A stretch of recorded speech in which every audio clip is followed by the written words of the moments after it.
শুক্রবার মধ্য কলকাতার একটি অনুষ্ঠানে দলের বিরুদ্ধে প্রকাশ্যে সরব হন তৃণমূলের 3 সাংসদ কুণাল ঘোষ, শতাব্দী রায় ও তাপস পাল।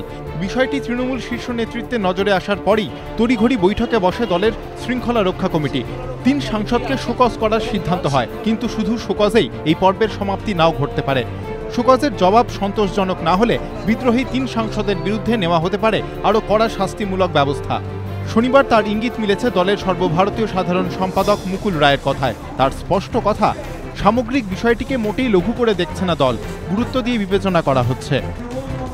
তৃণমূলের একটা অংশ মনে করছে সোমেন মিত্রর উপস্থিতিতে মধ্য কলকাতার ওই অনুষ্ঠানে যেভাবে দলের 3 সাংসদ সরব হয়েছেন তার পেছনে রয়েছে দলীয় নেতৃত্বকে অপদস্থ করার পরিকল্পনা।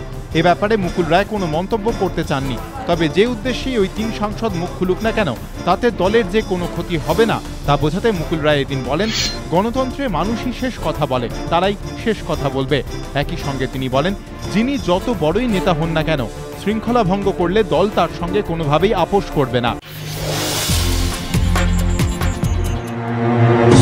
দলের 3 সাংসদকে শোকজের সিদ্ধান্ত নেওয়ার পর এবার চৌরঙ্গীর দলীয় বিধায়ক শিখা মিত্রর বিরুদ্ধে কড়া ব্যবস্থা নিতে চলেছে তৃণমূল।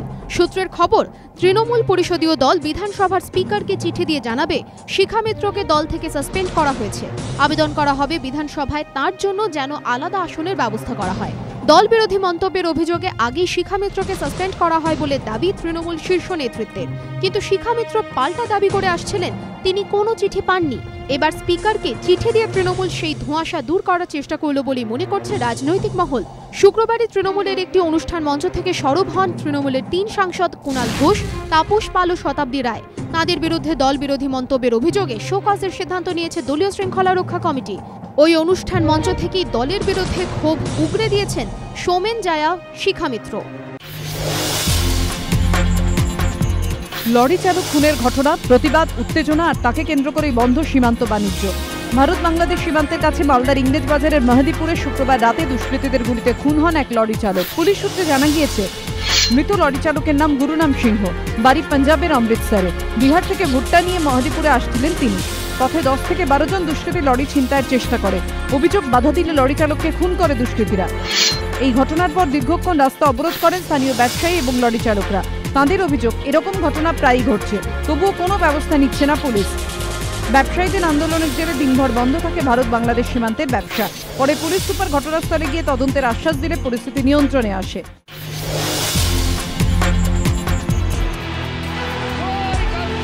ইংলিশ প্রিমিয়ার লিগে রবিবাসরীয় ডার্বি। ঘরের মাঠে ম্যানচেস্টার ইউনাইটেডের মুখোমুখি ম্যানচেস্টার সিটি। 2012-র খেতাব উঠেছিল ম্যান সিটির হাতে। 2013-র প্রিমিয়ার লিগ জিতে পারিতে ফেয়ারওয়েল দিয়েছিল রেড ডেভিলসরা।